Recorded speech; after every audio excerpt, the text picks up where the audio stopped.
Iyi ni radiyo BBC gahuzamiryango ivugira i Londres kuri metero 19, 25, 31 na 41. Ivugira ku mirongo ya FM mu karere k'ibiyaga bigari no kuri interineti kuri bbcgahuza.com.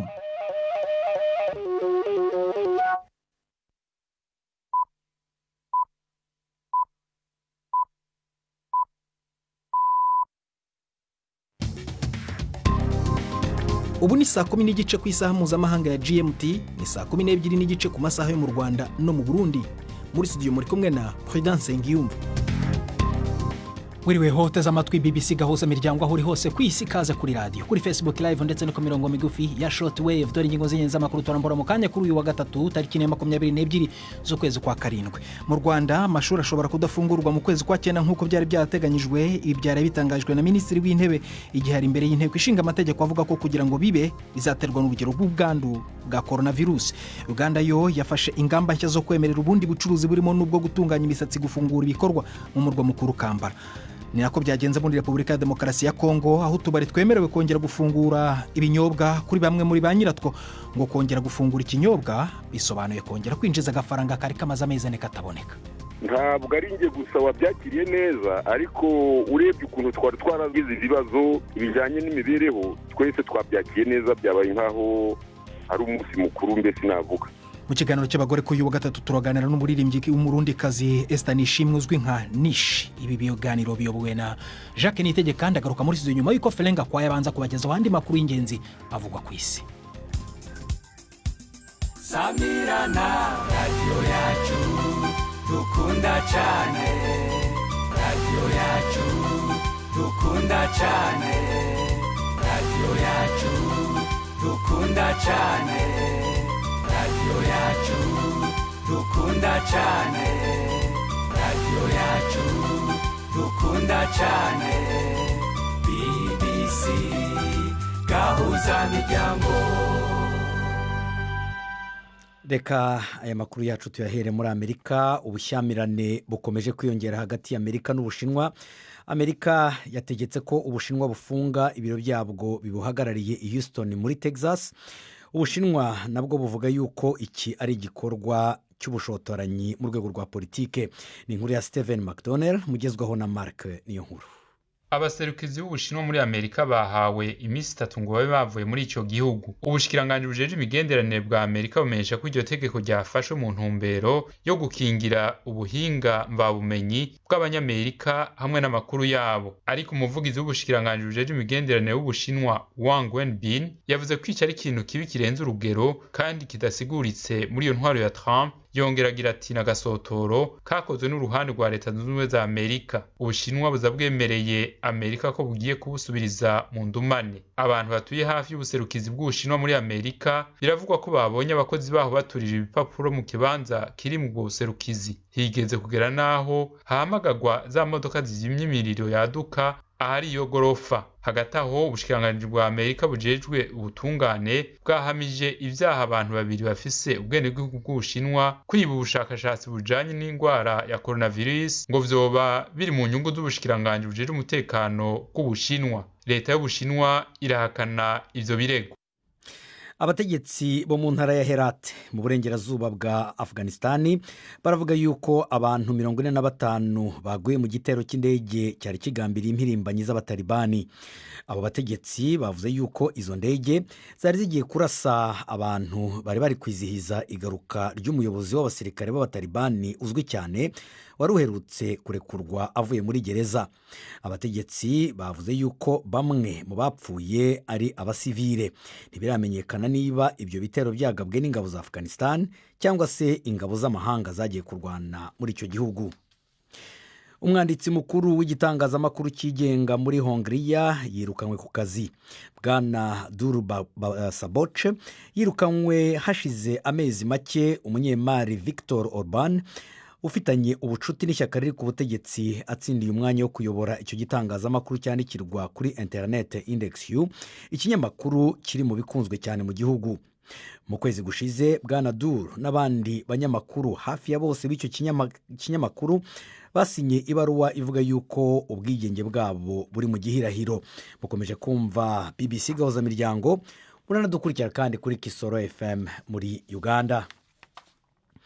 Igihugu cya Madagascar cyongeye guhura n'umubare uhanitse w'abantu banduye agakoko ka COVID-19.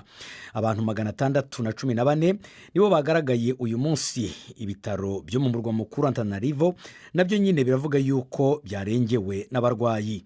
Ubushyamirane bw'ubuvuzi bwatabaje imiryango ifasha kubagoboka mu kurwanya iki cyorezo, nubwo umukuru w'igihugu akomeza kuvuga yuko bafite umuti utaremerwa ku rwego mpuzamahanga ufasha abantu kutandura iyo ndwara. Madagascar imaze kubona abantu 7,500 banduye COVID-19, ariko 80% byabo banduye mu kwezi gushize.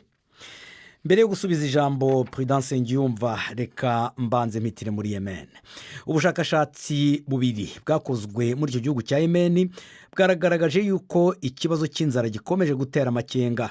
Ubushakashatsi bwakozwe n'umuryango w'abibumbye buravuga yuko 40% by'abantu batuye mu turere turenga 100 two mu majyepfo ya Yemen bazahura n'ikibazo cy'ibiribwa mu mezi 6 ari imbere. Ni inkuru ya Liz Duset mugezweho na Yvette Kabatesi. Na mbere yuko icyorezo cya coronavirus kihagera, igihugu cya Yemen cyafatwaga nk'ikirimwo akaga ku kiremwa muntu. Izi nyigo nshya zigaragaza ko ikibazo cy'inzara ahubwo kigenda gikomera cyane kurushaho. Inyigo nshya y'umuryango w'abibumbye ONU isobanura birambuye ingaruka z'ibibazo by'ingutu birimo intambara, inzige zangiza imyaka, ikibazo cy'ubukungu ndetse n'ubu icya COVID-19. Mu kindi cyegeranyo, umuryango ufasha Norwegian Refugee Council wemeza ko 94% by'imiryango wegereye mu nyigo yawo yavuze ko kubura ibiribwa ari byo biza ku isonga mu bibazo bafite.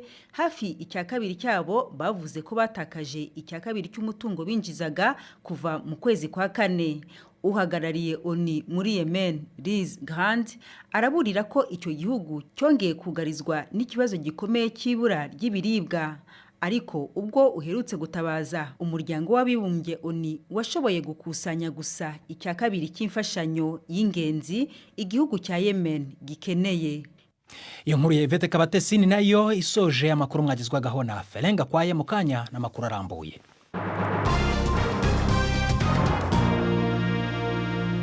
Tuhere muri Madagascar, aho ubuyobozi bwa bimwe mu bitaro mu murwa mukuru wa Madagascar buvuga ko butanga impuruza ko ibitaro biri kurengerwa n'ubwandu bwa COVID-19. Minisitiri w'ubuzima yanditse baruwa ifunguye asaba ubufasha imiryango itera inkunga mu guhashya iki cyorezo mu gihugu. Perezida wa Madagascar ariko waratsimbara aravuga ko ngo igihugu kiri kurwanya iyi virusi, ndetse yanamamaje kenshi umuti udapimye avuga ko uvura iyi ndwara. Inkuru ya Catherine Byaruhanga murayumva mu ijwi rya Jacques Nitegeka.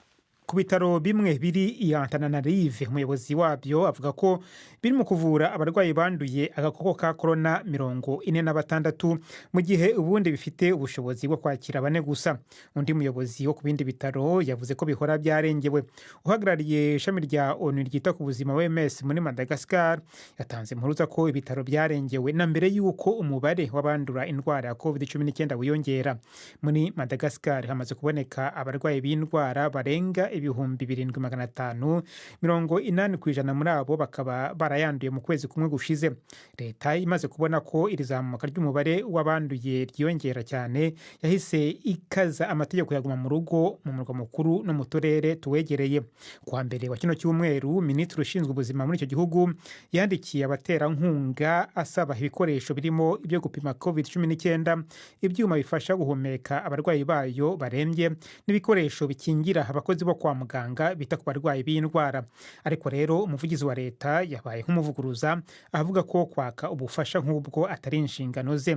Perezida Andira Jorina mu kwezi kwa 4 yatangaje ku mugaragaro umuti gakondo ukoresha mu kurwanya indwara ya COVID-19 wakwirakwije cyane mu gihugu cye, anashimangira ko igihugu kiri mu kurwanya iyi ndwara. Hari n'ibihugu bitari bike bya Afurika nabyo byatumije uwo muti witwa COVID Organics. OMS ivuga ko kugeza ubu nta muti cyangwa se urukingo bya coronavirus byari byaboneka. Tujye mu Rwanda, aho guverinoma ivuga ko bishoboka ko amashuri atatangira mu kwezi kwa 9 nk'uko byari byarateganyijwe. Amashuri yose yafunzwe kubera icyorezo cya coronavirus mu gihugu. Minisitiri w'Intebe Edouard Ngirente yaraye atangaje ibingibi mu nteko ishinga amategeko, avuga ko iki cyemezo kizafatwa cyo gufungura amashuri kubera ko kizaba gishingiwe gusa ku rugero rw'icyorezo cya COVID-19 ko kizaba gihagaze mu gihugu. Naho rero ku bipimo by'ivirusi bigiye kujya bitangira kwishyuzwa abagiye gukora ingendo mu mahanga. Minisitiri w'Intebe avuga ko igiciro kizacibwa umuntu ugiye kujya mu mahanga, umunyarwanda akazatanga 50,000 by'amanyarwanda igihe afashe urugendo rumwe, naho umunyamahanga agatanga amadolari 100. Inkuru irambuye tubaza umunyamakuru wacu Jean-Claude Mwambutse uri Kigali. Imbere y'inteko ishinga amategeko, Minisitiri w'Intebe yavuze ko itsinda rishinzwe gukurikirana COVID-19 rikomeje gusesengura uko COVID-19 ikomeje kwitwara nyuma y'amezi 4 umurwayi wa mbere abonetse mu Rwanda. Yavuze ko imibare y'abandura bashya ikomeje kwiyongera, ariko nanone ngo bigaterwa n'uko ibipimo bifatwa nabyo bigenda bizamuka. Abajijwe ku kibazo cy'ubukungu bwazahaye, Minisitiri w'Intebe Ngirente yabwiye abadepite ko inzego zimwe z'ubukungu zigenda zifungurwa ndetse na bimwe mu bikorwa bikongera gukomorerwa. Ageze ku rwego rw'amashuri byari bitezwe ko azongera gufungurwa mu kwezi kwa 9. Minisitiri w'Intebe ntiyijeje abadepite ko byanze bikunze amashuri azafungurwa muri uku kwezi. Ntabwo biri automatique rwose mu kwa 9 ngo amashuri yatangiye. Ni ibintu twavuga ko mbere yo kwa 9 nta gishoboka, nyuma yo kwa 9 ho twareba dukurikije uko icyorezo kizaba kimeze. Turavuga ngo amashuri arafunze kugera mu kwezi kwa 9, ariko itariki yo gutangira ntabwo tuvuga ko twibaza ko bizategwa nuko tuzaduhagaze. Kwerekanaga ko mbere y'uko kwa 9 nta cyashobokaga. Ndagira ngo mbabwire ko bizajya kugera mo hagati mu kwezi kwa 8 dukurikije uko turendi zameze, tugatangaza n'amashuri azakingura cyangwa niba atazakingura. Abana bagera kuri 2.5 nibo bari mu mashuri abanza, naho abari mu mashuri yisumbuye bo bakaba babarirwa mu 700,000. Ifungurwa ry'ikibuga cy'indege ndetse no kurekura ingendo z'indege z'ubucuruzi ni kimwe mu byemezo bikomeye bimaze gufatwa. Guhera ku itariki ya mbere z'ukwezi kwa 8, ikibuga cy'indege cya Kanombe kizongera kwakira urujya n'uruza, gusa ngo nubwo bafunguye ingamba zigomba gukazwa. Abifuza gukora ingendo bazajya basabwa kwipimisha COVID-19 kandi biyishyurire. Ku munyamahanga igiciro ni amadolari 100, ariyo akabakaba 100,000 by'amanyarwanda, naho ku munyarwanda asabwe kwishyura 50,000. Icyo ariko cyateye impungenge bamwe mu badepite. Uyu ni Depite Frank Habineza. Nkumva nkaho byaba kibaye igihano kugira ngo umuntu agende hanze. Ese iyo mafaranga ntabwo yavaho. Ni nkaho tudashaka ko abantu bagenda kandi tuzi ko abantu bagenda bizarangira amafaranga mu gihugu. Minisitiri w'Intebe Ngirente avuga ko ubu ari uburyo abifuza gukora ingendo bakunganira leta, ariko ngo ntaho bihuriye n'ikiguzi cyo gupima iyi ndwara. Turabona dufashe icyemezo cyo kubyuka ukajya mu mahanga, nuko nyine bitekereje ni nkuko n'itike y'indege yishyura, binyuranye no gupima umuntu mu rwego rwo kurwanya epidemiology, rwo kurwanya icyorezo. Aho rero ari decision tuzatubasaba ko ka contribution abagiye mu mahanga. Ku bijyanye no kwita ku barwayi ba COVID-19, leta y'u Rwanda ivuga ko itarahura n'ikibazo gikomeye mu kubavura. Abarwayi benshi ngo nabagera kwa muganga batararemba ngo bakenere kongererwa umwuka hifashishijwe imashini. Kuri ubu Rwanda ruvuga ko rufite imashini zongera umwuka 60 ziri mu bitaro bitandukanye, gusa ngo hamaze no gutumizwa izindi 100 zitaragera mu gihugu, ndetse n'izindi 100 zemeweho inkunga n'igihugu cyangwa ikigo kitaratangazwa. Jean-Claude Mwambutsa, BBC Gahuza Miryango, i Kigali. Urakoze Jean-Claude Mwambutsa. Mu kanya tuhagaruka aho ngaho i Kigali kuko ku yindi nkuru y'ubukerarugendo bwo ngo burimo gutera imbere mu gihugu. Ariko reka tubanze dufate akaruhuko gato cyane. Iyi ni BBC Gahuza Miryango, urumva no kuri Kisoro FM muri Uganda no kuri bbcgahuza.com, kuri Facebook twumva unatureba saa 1:17 mu Rwanda no mu Burundi. Ndi Prudence Nyumva.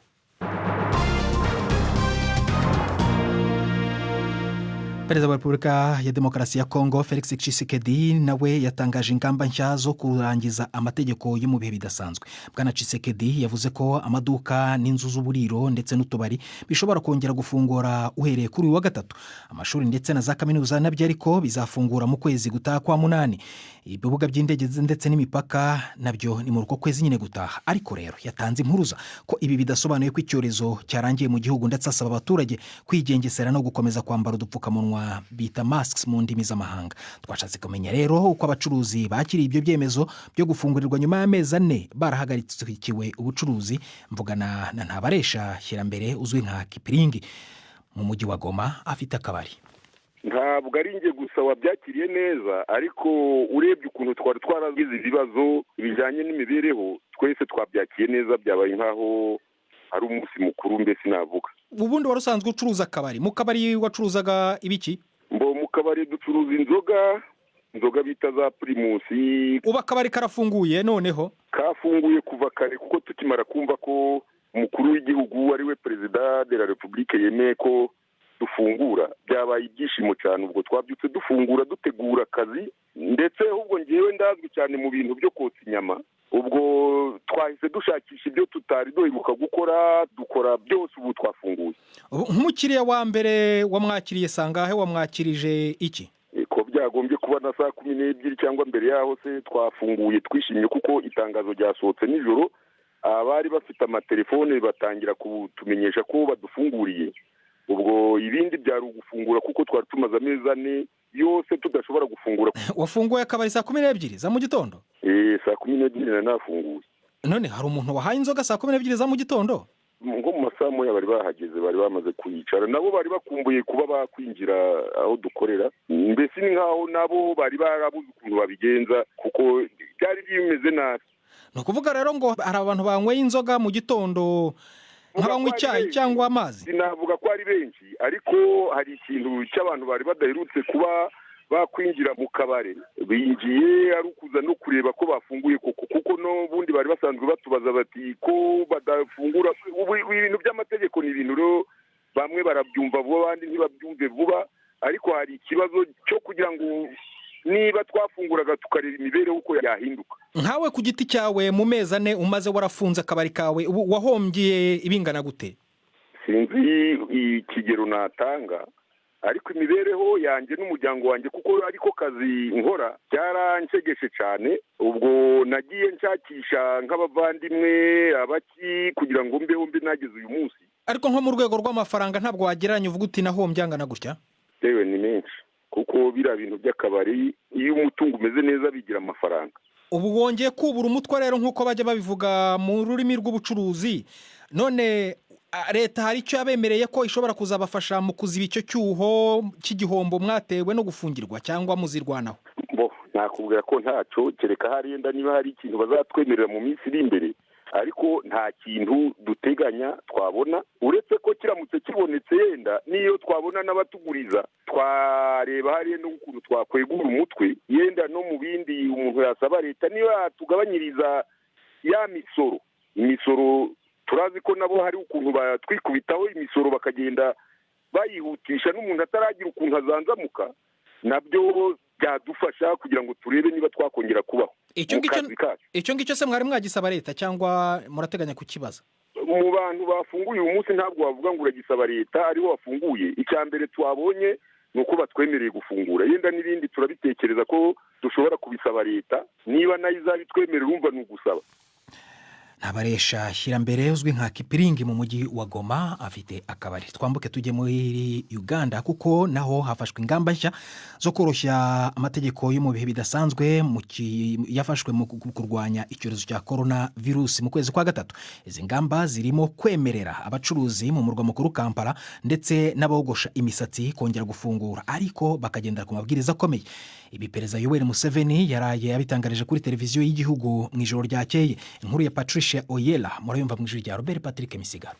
Hakurikijwe icyemezo kigamije kugarukana ubuzima busanzwe, amazu batunganirizamo imishatsi hamwe n'utuguriro bizotegerezwa gupima ubushuhe bw'abakiriya, hubahirizwe ingingo zo kutegerana hamwe no kwandika ibiranga abo bakiriya.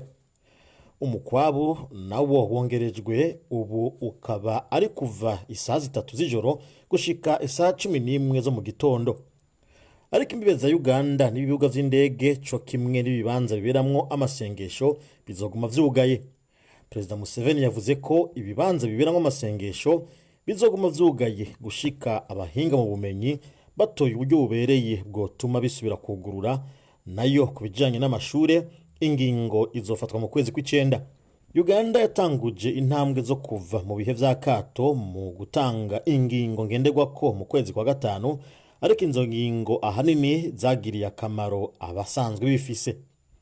Mu mezi abiri aheze harabaye ugusaba kwa cane yuko ibintu vyosubira nka mbere. Abadandaza n'abatwara taxi moto zimwe bita bodaboda bakagabisha ko bashobora gukora imyerekano. Umukuru w'igihugu yavuze ko abafata minenegwe COVID-19 batariko gusa barabangamira ubuzima bwabo ngo ahubwo banabangamira iyindi migwi nk'iy'abakozi bo mu vy'amagara. Kuri ubu ico gihugu kimaze kubonekamwo abanduye 1057, benshi muri bo bakaba ari abashoferi b'amakamyo, ariko nta n'umwe arahasiga ubuzima. Dusubire mu Rwanda. Mu kanya mwumvaga ukuntu hakiri urujijo rwo kumenya uburyo amashuri azatangira n'igihe azatangira, ariko mu rwego rw'ubukerarugendo siko bimeze, kuko ikigo gishinzwe kwihutisha iterambere ry'u Rwanda RDB kiravuga ko abakora ubukerarugendo batuye mu gihugu imbere bakomeje kwiyongera, n'ubwo ubukerarugendo buri mu nzego zashegeshwe cyane n'icyorezo cya coronavirus. Hashize ibyumweru 3 ibikorwa by'ubukerarugendo byongeye gusubukurwa mu gihugu. Mu kureshya aba mukerarugendo rero b'imbere mu gihugu, igiciro cyo gusura nk'ingagi cyaragabanyijwe kiva ku madolari 1500 kijya kuri 200 gusa ku banyarwanda, naho abanyarwanda cyangwa se abanyamahanga nako batuye mu gihugu bo bakishyura amadolari 500. Ibirambuye reka tubibaze Yves Bucyana uri Kigali. Ingagi zishobora kuvugana hagati yazo zikoresheje ibimenyetso cyangwa amajwi. Tuvuga urugero yivuze ngo nanjye nkavuga ngo ubwo mba nyisuhuje nayo ikansubiza ubwo ni nko gukomanga. Rwagasana Patrick, umwe mu bashinzwe guherekeza ba mukerarugendo aha bari mu Kinigi hafi ya parike y'Ibirunga, arabasobanurira uburyo baza kwitwara. Uyu munsi rero tugiye gusura igroupe y'ingagi yitwa Sabyinyo, ifitemo ingagi 17. Rero kubera amabwiriza yo kwirinda icyorezo cya corona, ubundi mbere twakoreshaga metero 7 iyo tugiye kuzisura, urugero uhagararaho na groupe y'ingagi, ariko ubu ngubu ni metero 10. Nubwo kuri uno munsi abasura ingagi atari benshi, umuyobozi wa pariki y'Ibirunga Prosper Wingeri yabwiye BBC ko icyorezo cya coronavirus cyazahaje cyane urwego rw'ubukerarugendo, ariko ko aho ibikorwa bisubukuriwe biri kugenda bisubira mu buryo. Ngubu tumaze kwakira abashyitsi bagera kuri 277, cyane cyane abanyarwanda ndetse n'abanyamahanga baba mu Rwanda, n'abandi bamaze kugura permits bagera kuri 450, bose tutegereje muri iyi minsi iza. Bikaba rero ari ibintu byiza ko twatangiye gukora, ariko ntabwo byamera nk'uko kera byari bisanzwe, kuko mu gihe imipaka ifunguye indege zigenda, aho wasangaga nko ku munsi twakira abantu barenga 150. Ibi biri no mu mpamvu zatumye ikigo gishinzwe kwihutisha iterambere mu Rwanda RDB kigabanya ku buryo bugaragara ibiciro byo gusura ingagi. Mbere ya covid gusura ingagi byari amadolari 1500, ubu ngubu umunyarwanda kuzisura na amadolari 200, mu gihe umunyamahanga uba mu Rwanda ari amadolari 500. Nkumva rero ari igikorwa cyiza RDB yakoze, kuko twebwe mu gihe bishobotse cyose, cyane cyane nko muri iki gihe cya covid, nta banyamahanga benshi baza gusura ingagi, gutanga iyo promotion kugira ngo abanyarwanda abanyamahanga ba mu Rwanda bashobore kuzisura, ni ibintu byiza cyane. Bwana Dani Rugabira ni umwe muri ba mukerarugendo, avuga ko yari yarazitiwe n'igiciro cyariho mbere ya coronavirus. Rushatse igihe kirekire, hanyuma rero ibiciro bizamukiye mu minsi yashize, tuvuga nti kuko ibiciro bigeze kuri 1.5 miliyoni, sinabishobora kubyishyura. Bavuze ko byagabanutse ndasimbuka, navuga nti reka njye gusura. Ubukerarugendo buri mu byinjiriza u Rwanda imari nini. Imibare ya RDB ivuga ko mu mwaka wa 2017 uru rwego rwinjije mu gihugu miliyoni 438 z'amadolari. Yves Bucyana, BBC Gahuzamiryango mu Kinigi. Ubwo mba nyisuhuje nayo ikansubiza. Songa jye narazireba. Reka none mbararikire kinamico runana.